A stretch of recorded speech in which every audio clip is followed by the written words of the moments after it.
Former Florida State superstars Cam Akers, Jalen Ramsey squeaked out a win against the Tampa Bay Buccaneers. We're going to talk about that. How great is Aaron Donald, former Pitt Panther, doing it for the Los Angeles Rams? More importantly, we have to talk about some ACC women's hoops. As we know, things are moving and shifting, and some teams are just really rolling with it. And I want to get into that with, of course, Locked On Wolfpack host Kenton Gibbs.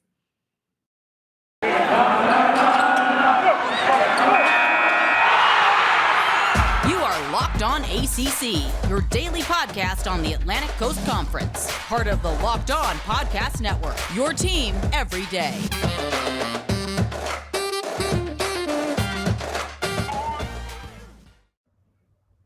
What's going on, everybody? Welcome to Tuesday's edition of Locked On ACC. I'm Candace Cooper with Kenton Gibbs of Locked On Wolfpack. You can follow us on Twitter at Locked On ACC and make sure that you make us your first listen each and every day and leave a 5-star review because we know we need it. Now, we are going to talk about some NFL action and we're going to give you a good recap of that Rams-Buccaneers game.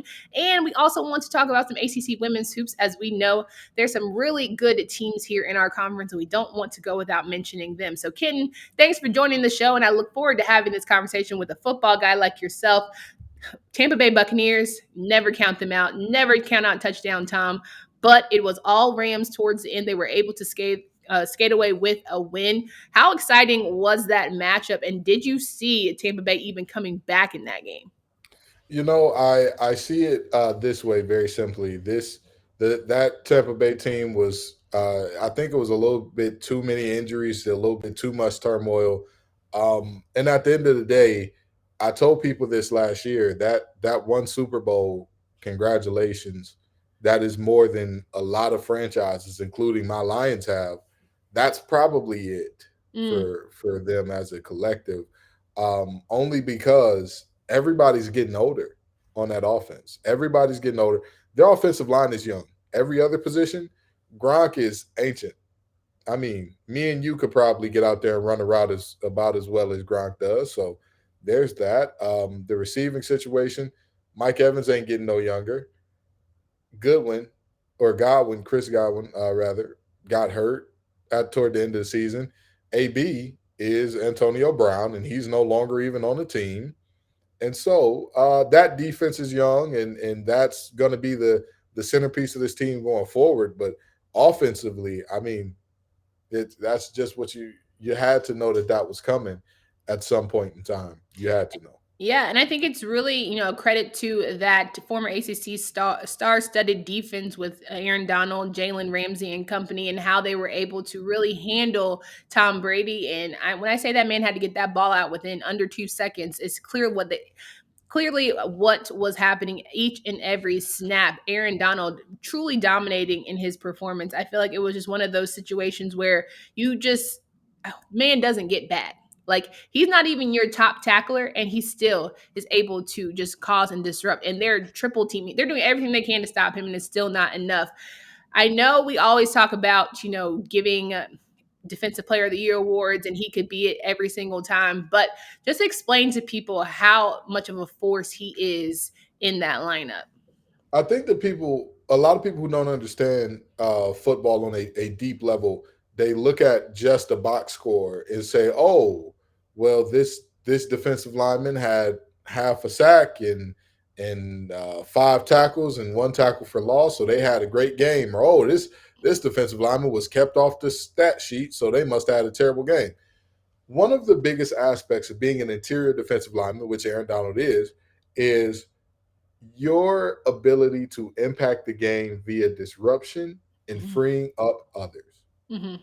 Von Miller is not the type of guy that he used to be, in that wherever he is on the field, you need to keep eyes on him. Mm-hmm. But he is a guy that if he is one-on-one with pretty much any tackle other than maybe a handful in the league, the Rams have an advantage there. With Tristan Wirfs out as well, they were in a situation where you've got to double and triple team Donald. You've got to do that. So when you're double teaming him, it's basic math here. You've got 5 offensive linemen to block 4 rushers, typically, on a base, no blitz situation. You got 5 to take 4. You just put 2 on Aaron, which means you got 3 left for 3. You've got one-on-ones across the board, and Von Miller is one of those one-on-ones. Mm-hmm. At the end of the day, the fact of the matter is Aaron Donald has been a menace since he was at Pitt. He has been just a bad man, wreaking havoc and destroying offenses since back then, and he's still doing it now. Yeah, yeah. And then talk about the secondary and Jalen Ramsey. He had a couple of, head scratching plays towards the end and allowed Mike Evans to get the game tying touchdown and keep them in the game with about 2 minutes, under 2 minutes left. I feel like Jalen, he's talked about, all of being the best. And I would love to hear again from an football expert like yourself. How can he really gather himself as they, get ready to take on this San Francisco 49ers team who've had their number this past season?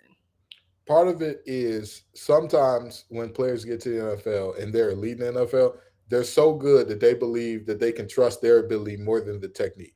Hmm. The problem is in the NFL, those guys are millionaires too.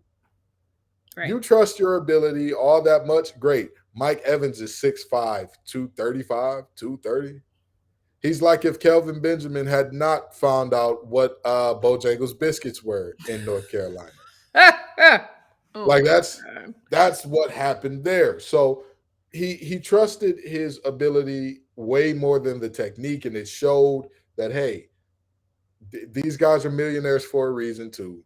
And Mike Evans had himself some moments up against Ramsey that we typically had not seen. yeah. But I believe that he can, I believe that he's still an elite corner who can figure it out and going into the NFC Championship, do what he needs to do. Because I think that he's going to be a guy that they're going to say, everywhere Deebo Samuels goes, you go. If he goes to the bathroom, I want you in there shaking it for him, which, again, nowadays you wouldn't say something like that because that's the case. But when coaches want to symbolize tight man-to-man coverage, that's what they used to say, and that's probably what they're going to give him for Deebo Samuel. Wherever he goes, you go with him. Yeah, and you talk about a person who relies on his ability, not necessarily technique. I want to talk about someone whose ability is clearly, superhuman. Cam Akers, former Florida State Seminole standout, coming off of Achilles injury, and when many thought that was season ending, and nowadays, it's hit or miss whether or not guys get to come back. But he did everything he could in rehab to get back to his team. He caused 2 fumbles today, though. I think there were 2 very costly fumbles that ultimately, one, allowed Tampa Bay to get back in the game, and 2, stopped a drive and a touchdown from the Rams that could have put the game out of reach. How does he reset and refocus as they go into playing San Francisco, a team that likes to capitalize off of others' mistakes? I think that you got to realize you had a bad game, you did things wrong. Okay, look at the film, review the film. How do I get better going forward? Mm-hmm. You don't have time to soak and be sad. You won in the playoffs, be it the lowest level of Pee Wee to the NFL in the playoffs. All you're playing for every week is the ability to play next week. Mm-hmm. What you did in that last week, if you want to hold on to it for weeks or months or whatever, if you are not playing football the next week, you can do that, sure. But if you won that game, you don't got time. Get it together, figure it out. What do I need to do to be better against the 49ers? Yeah, that's real. All right, guys, we are giving you full football coverage, but now it's time to switch gears and talk about some ACC women's hoops. As I had mentioned on yesterday's show, want to get our women some love here. But if you are really ready to get in on the betting action for NFL playoffs, strongly encourage you to hit on BetOnline, the fastest and easiest way to wager on all of your favorite sports, from basketball, football, hockey, boxing, and UFC, right to your favorite Vegas casino games. Don't wait to take advantage of all the amazing offers. New year, new updated desktop and website. You sign up today, you get a 50% welcome bonus on your first deposit just by using promo code LOCKEDON to get started. BetOnline is where the game starts. You go to betonline.ag. Again, that's betonline.ag. Kenton Gibbs here, Locked on Wolfpack, and we are going over some great games over the weekend. We talked about NFL just a bit, but now on to college women's basketball. Sunday was a full slate of matchups. Duke taking care of business against Virginia. I always forget that Tina Thompson is the coach for the Cavaliers, and I would just say, I love her, and if she was ever I would play hard for her, and I just wish that, Virginia was a little bit better so we can keep them in the conversation. But, progress. And Carol Lawson, she's finding her groove, and I think as she keeps building her team, she's definitely going to make for competition when it comes to the triangle that we talk about so much here between me and you here on this podcast. The triangle for women's basketball is exponentially better than for men's. Yes. exponentially better. It's Not not even even close. close right now. I mean, geez, Louise. And at the end of the day, Tina Thompson is having a really down year and they're really struggling at UVA.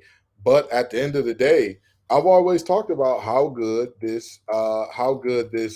the ACC women's basketball, the ACC women's basketball racket is. Everybody there has something to bring. They will bring you a tough game. They will find a way to do something against you. So with that being said, even this UVA team that is going through some immense struggles at the moment, you cannot walk in thinking, oh, yeah, it's all right. I'm going to walk in and we're going to whoop the wheels off this team. Because when you do that, you'll find yourself disappointed real quick. Real Absolutely. quick. No doubt. Now, number 16, Georgia Tech took on number 20, North Carolina. Lost 55-38. The Tar Heels did. Yellow Jackets looking great. Unfortunately, towards the end of the game, we saw is it Kubaj? Kubai. Kuba. Kuba. There it is. Is it like Kuba? Okay, cool. She went down 2 minutes left, and you head scratcher because why was she still in the game? But again, it was dominant performance from the Yellow Jackets. It was a rough day for the Tar Heels, and I say that to say, whenever they have no offense, it's tough because they don't play great defense. You know, Laura LaCuba tweeted after the game that she's in good health and she's all right. So that's very important. It just looked like a ankle sprain of some sort, which should keep her sidelined for maybe a week or two, but nothing too far beyond that. And I mean, everybody knows that Georgia Tech team goes and plays through the post. Mm-hmm. If you can't stop the post against that team, congratulations, you've earned yourself a loss. And the reality is, UNC outside of what is Deja that? Kelly. Yes, I wanted to say Stephanie Watts. Why did I want to say Stephanie Watts? Because Stephanie was a guard last year who carried the team. Yes, and Deja Kelly is the new Stephanie Watts. And that's the reality of what we're seeing. Very much so. If she's not rolling, that team is not. And even when she is rolling, for example, the first time they played NC State, she was rolling. Nobody else on the team pitched a drop. They did nothing. So the reality is that UNC team, they've got to have a come to Jesus moment, both men's and women's. They have got to have a moment where they look at themselves and they say, how do we learn how to get down in the stands? How do we learn how to get on our toes, spread our arms out, put hands up in the shooter's face and make something happen? Because right now it's just not happening for either team. It's just not happening. They need to take a trip to the woods too. I love Coach Banghart. But Can you please stop sending people to the woods? Please. I think they need to go have a little conversation in the woods. Somebody's gonna call your organization's nationals if you can just keep sending all these random folks to the woods. Okay. All I'm saying, we just need to have a conversation. I would like y'all to know that Locked On Podcast Network is a non-hazing organization. And Candace is trying to send people to the woods out of her own personal thoughts and ideology. I just want to have a conversation. That's it. That has nothing to do with us. Locked On is non-hazing, folks. Oh, okay. I just want to have a conversation because I think that at the end of the day, you can't pump your chest about being this super swagged out team with all of this fancy gear and all of these good things, and you can't deliver on the court because then it's all for naught. Yeah, it's fun to have nice clothes. Yeah, it's fun to make cool TikToks, but are you actually delivering when it's game time? Because that's what people care about. I care about wins and losses when it comes to college basketball. And if you cannot give me at least consistency, at least give me losses to where I feel like you have some fight. Play with some synergy or something. And I don't see that from either Carolina team. But maybe they'll have to regroup and they'll figure it out towards the end of the season. But sometimes you are who you are. Like you said at yesterday's show. Miami, Boston College, Cam Swartz doing big things, 79-66 for the Eagles. Another great performance from them. And again, Boston College, firing from both cylinders when it comes to men's and women's hoops. But that Louisville-Wake Forest game, let's talk about that. Number 3 Louisville, who are coming off a big loss against your Wolfpack. That was a great regrouping game. That was a strong regrouping game. It was. And the interesting thing about this game is I have not seen a team that when they are hot, they are as hot as Louisville. I haven't seen it. I mean, This is just utter ridiculousness. Wake Forest led 22-21 coming out of the first and then proceeded to get beat 23-4 coming out of halftime. They lost the next two quarters 42-15. Louisville throws a lot at you defensively. They throw a lot at you with their trapping, with their pressing, with their switching from man to zone, they throw a lot at you. And when they do that, a lot of teams cannot adjust. They can't figure it out. They can't figure out what to do before it's too late.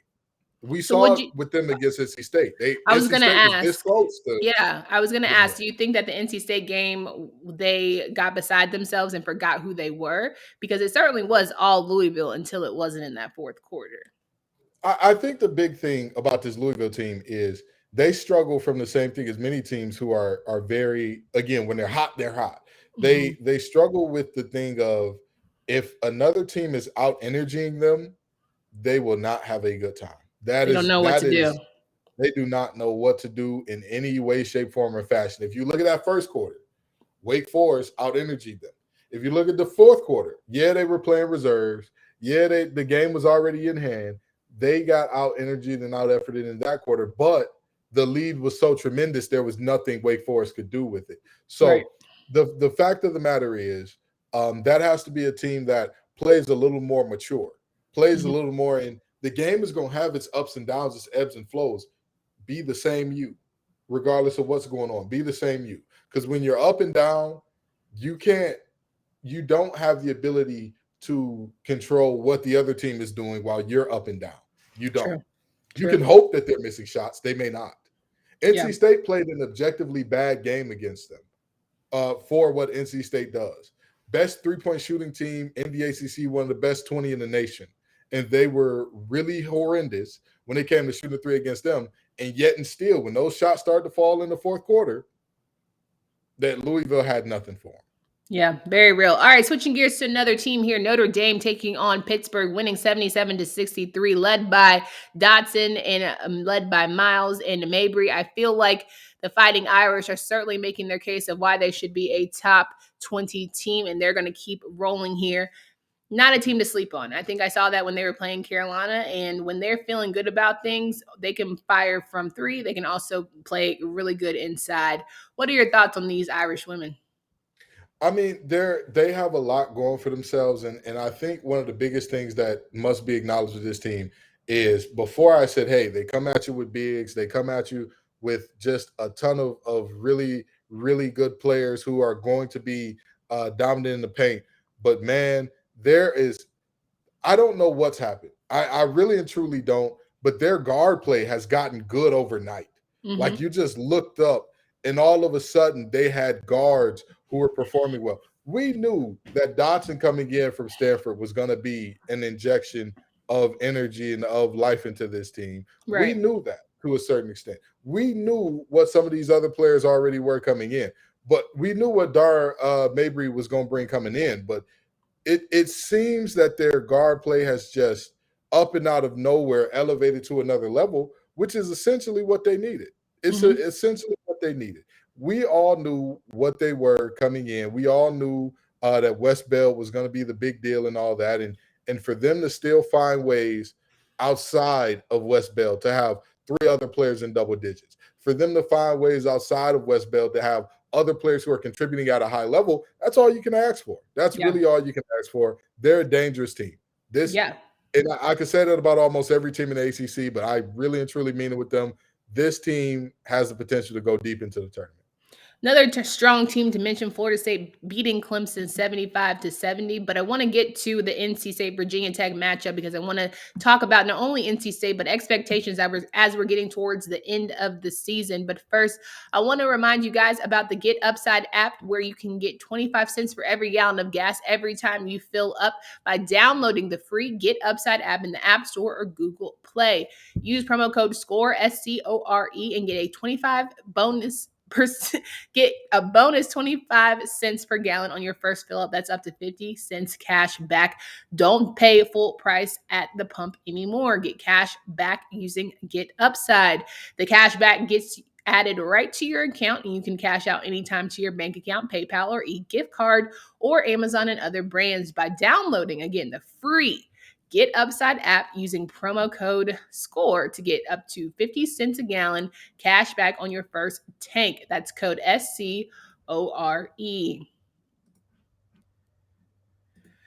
All right, we're wrapping up the show here with Kenton Gibbs, Locked on Wolfpack host, and we're talking about some great games happening over the weekend. We talked about the men on Monday. We're talking about the women here on Tuesday, and 51-45 win for the NC State Wolfpack women. A strong Virginia Tech team, but the Pack were able to hold them off. And after a big win against Louisville, it's good that they were able to keep things rolling. But you also saw a little bit of like hesitancy. Okay, don't fumble the bag. Y'all already hot right now. Y'all are rolling. Make sure that you keep that energy for the rest of the season because again, the expectations are so astronomically high for this program. Yeah, and it's disappointing to see two straight slow starts back to back, and you could guess from the law of averages always wins, right? And so the team was so hot in the fourth quarter of last game that they still didn't reach their average for shooting on that night. But you also kind of had a feeling that they may come out a little sluggish, a little lethargic after a win like that over a top 5 team. And that's what happened. I mean, at the end of the day, Virginia Tech did an excellent job of staying within striking distance. But also, I've told people this before, and I'm going to say it again right now. Don't be those people that are expecting such utter dominance out of your team that you cannot understand and respect. Hey, we won and we beat a good team.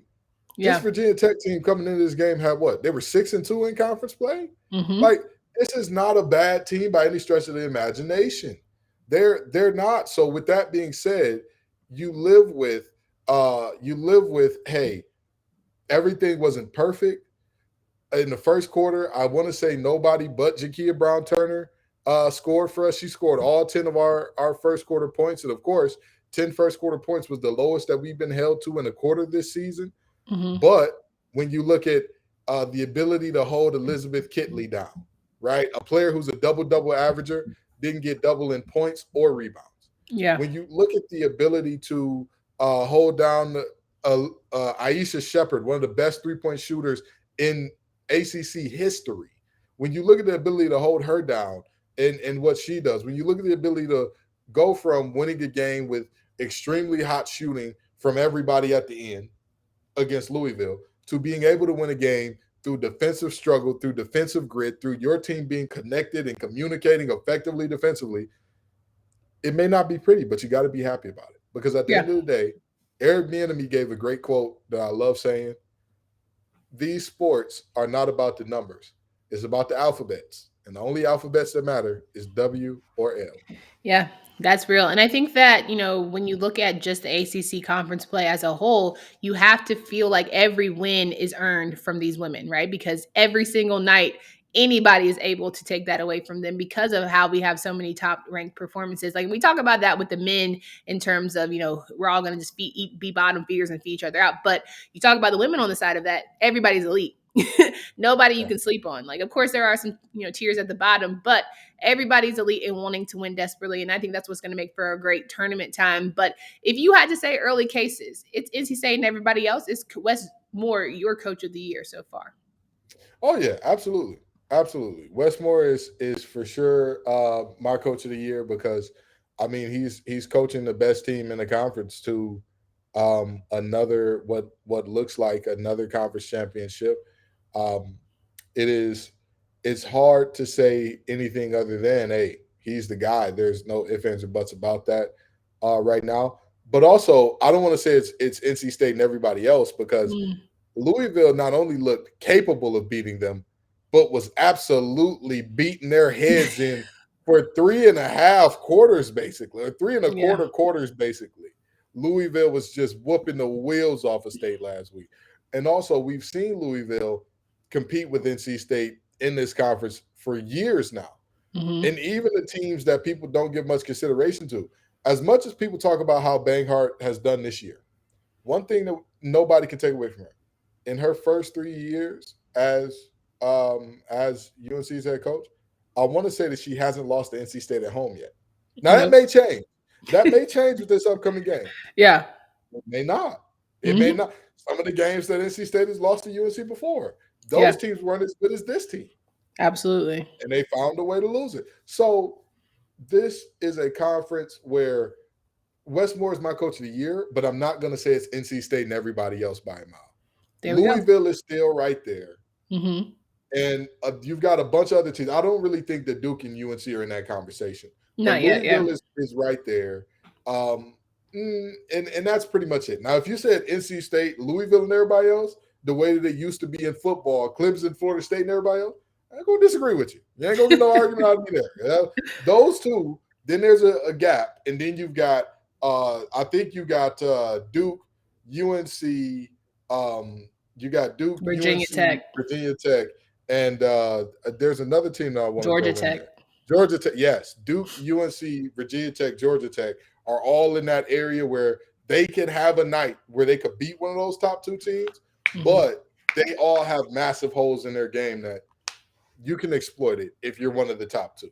No doubt about that. All right, guys, make sure you come back tomorrow because we'll preview and get you ready for some of that football action as we're heading towards the spring season with AJ Black, Locked on Boston College. But also, we have some conversations to get you ready for some of these midweek games. We'll preview and recap those. And then Freestyle Friday, you never know what you're going to get, but you are going to get some betting action. So always come back for that. And if you do want to get more about bets, you can hit up the Locked on Bets podcast with your boy Q and Lee Sterling. They get you the Locked on Bet of the day. They make sure they get you right, all of that good stuff. Kenton, can you please remind these folks of where they can find you and follow all of your work? Absolutely. You can find me at TGIF_Kenton on Twitter. But just be warned, you're going to get Ken the human being, not Ken the sports journalist there. You can also find me at Locked on Wolfpack, wherever you're listening to this podcast right now, or LO_Wolfpack on Twitter. No doubt. For Candace Cooper and Kenton Gibbs, we hope you guys have a great rest of your day. And until next time.